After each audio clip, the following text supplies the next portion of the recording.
Hey comic book fans, welcome back to Comic Book Corner 2.0, and fans, you're back with me, Mike Spider Slayer, getting ready to do recap / review of issue 152 of The Walking Dead, otherwise known as United in Fear. That's right, fans. Now, I didn't do many videos this week because of personal reasons, and but I had to get this one in there because I have legitimately reviewed every single issue of The Walking Dead since I started YouTube 4 years ago, and I have to continue this trend. So, nevertheless, this was a great issue, and if you don't want to see the spoilers, please read your copy first, then come back and see me on my thoughts and emotions and theories on this particular issue. So, recapping the issue first, guys, we wind up seeing that Eugene winds up getting a radio frequency, and he finds out that he gets somebody on the other side of the microphone, and we can see that there's some kind of trust issues going on because obviously these two don't know each other, and we're not sure if it's from the group, the Whisperers, or it's some other, group that's going to happen in the future, if it's just planting seeds. But Eugene is keeping it very hush-hush for now, and he's not going to tell the rest of the group. So as the issue continues, we wind up seeing this great panel here with a zombie approaching Gabriel, and you see him that he's kind of learning how to shoot, which is kind of funny because in this past episode of The Walking Dead, you wind up seeing Gabriel use a gun for the first time, and it's not actually a gun, it's a rifle, kind of just like this gun that's seen here, and it was just an epic moment in the episode if you guys haven't seen it yet. So, and it was cool because you get to see him shoot here, and it was really nice to see that. So as Rick makes his way back home, we wind up seeing that he comes into the boy by the name of Brandon. And this is the son of the guy that tried to kill Rick a couple issues back. And Rick basically had to take a chunk out of his neck, and he kind of bled out. So the boy is really pissed off at Rick. And Rick tries to console him. He's like, I'm sorry about your dad. Your dad tried to attack me. I know the circumstances is hard, but I'll try to help you in any way I can. And the freaking kid winds up sitting there, and he shoves Rick, and he knocks him on the ground. And really, this really truly shows how vulnerable Rick is at this point. In that one issue when he was tackled by those two guys, it's kind of like, yeah, they're 2 against 1. Rick is, beat up from all his past injuries. But this time, it's just a kid who's just full of rage. He knocks Rick down. He's on top of Rick. He kicks Rick in the chin.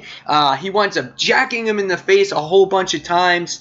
And the kid winds up getting exhausted, and he just sits there and he goes, are you done? And the next thing you wind up saying is Brandon's like, fuck you. He's like, you killed my dad, and you want me to accept your help? He's like, you're full of shit.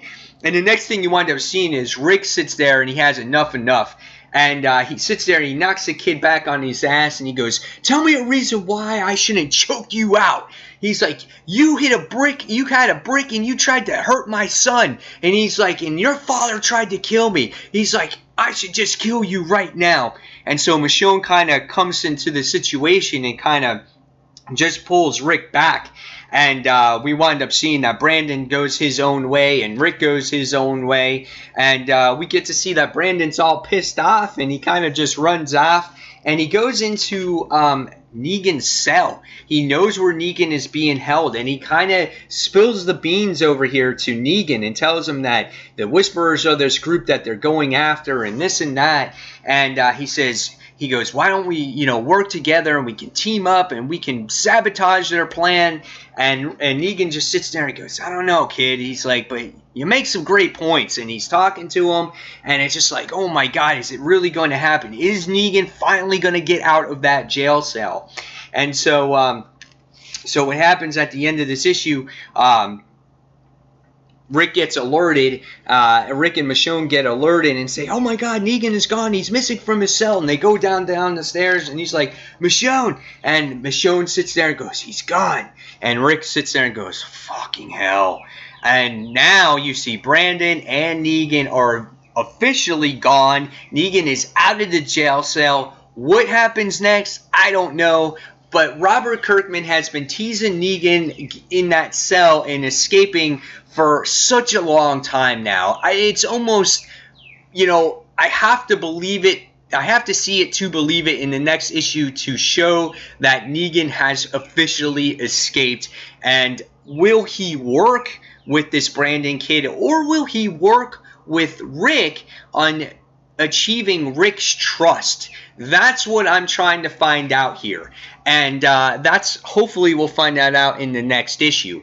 Instead of sabotaging Rick, it would be interesting to see if Negan gains Rick's trust by sitting there going, "This little prick released me from jail, and I want to prove it to you, Rick, that I want to work with you." That's kind of what I'm expecting to see here, not the other way around where Negan is just going to escape. So we'll see what happens here, but this was a great issue. It really shows that vulnerability of Rick on how just a simple maybe punch or knockover could cripple the guy and their leader could be dead. I just love all the emotional moments in here, and of course the ending was a great cliffhanger. So Walking Dead this month is back on top for me. I really enjoyed it. I'm going to give it probably a 4.75. I just hope Robert Kirkman ain't dicking us around again with Negan not coming out of that jail cell. So we'll see what happens. So guys, in the comments below, tell me what you thought of The Walking Dead issue number 152.